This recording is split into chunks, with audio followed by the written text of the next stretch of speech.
autour de ce sujet. Sur les actions du conseil départemental dans lesquelles il est appliqué, il y a une opération menée par le comité départemental de rugby autour des sections sportives des collèges. Et nous avons demandé au président du comité de nous en parler en vidéo. On l'écoute. On va voir à quel point ça décline finalement ce message de Tony Estanguet. Regardez.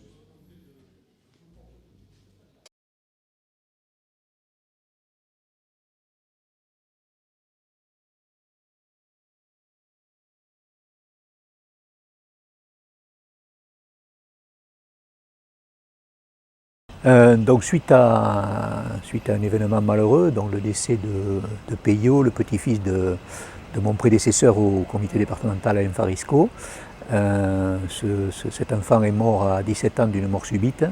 Donc nous avons réalisé que les enfants qui étaient en collège et en section sportive de rugby pratiquaient entre leurs cours d'éducation physique, les pratiques en club et la section sportive. Ils font jusqu'à 10 heures de sport par semaine, ce qui est pour des enfants de 14 ans ou 13 ans quelque chose d'important. Et donc on pensait que c'était de notre devoir de les mettre en sécurité.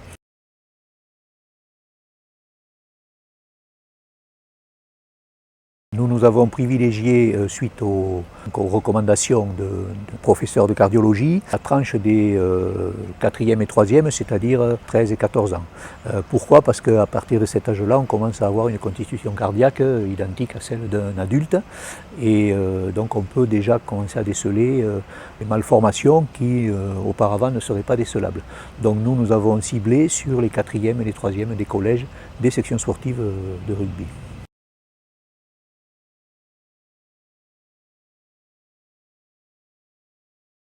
Alors, l'année dernière, il a été pratiqué 109 examens dans les 7 sections sportives concernées sur le département. Il y a eu 2 cas sensibles, je dirais, un qui a été suivi et traité et un autre qui est en cours de traitement. D'où l'intérêt quand même de ces électrocardiogrammes.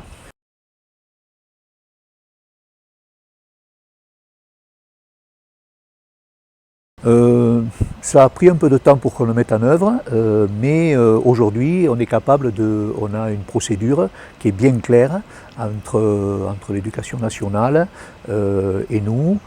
Donc il y a une procédure qui est très claire et que l'on peut facilement dupliquer à toutes les autres disciplines, et tous les comités qui voudraient s'intéresser à ce dispositif peuvent faire appel à nous et on peut donc communiquer les informations, le cadre bien précis de fonctionnement, de façon à ce qu'ils puissent engendrer de suite les électrocardiogrammes sans problème.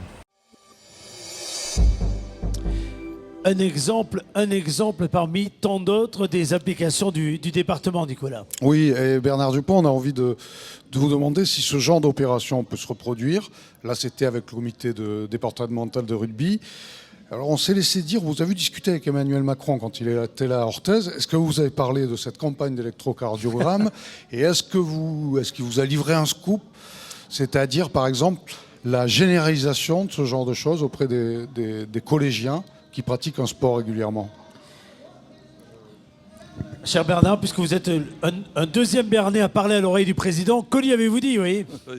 Ça a été très bref. Mais auparavant, je voudrais dire que moi, la première fois que j'ai entendu parler de l'intérêt de réaliser des électrocardiogrammes pour les jeunes sportifs, eh bien, c'était par l'intermédiaire d'Olivier Vissière qui me dit le président du comité départemental sportif a une idée géniale, il faut qu'on aille le voir et il faut qu'on voit comment on peut la mettre en œuvre. Alors le président du comité départemental qui est là au premier rang, qui s'appelle Daniel Pédaillé, effectivement avait cette idée pour prévenir les morts subites qui sont nombreuses sur les terrains de sport, eh bien, mais de passer tout le monde en antécédent, enfin, sur un électrocardiogramme, de telle façon qu'on puisse détecter certaines faiblesses du cœur, enfin des souffles au cœur, etc., etc. Bon, voilà, donc on s'est rendu dans son bureau et il nous a convaincus tout de suite. On lui a demandé combien ça coûte. Bon, c'était pas le problème parce que franchement, c'était comme c'est la priorité du département. Voilà. Voilà. Donc, alors maintenant,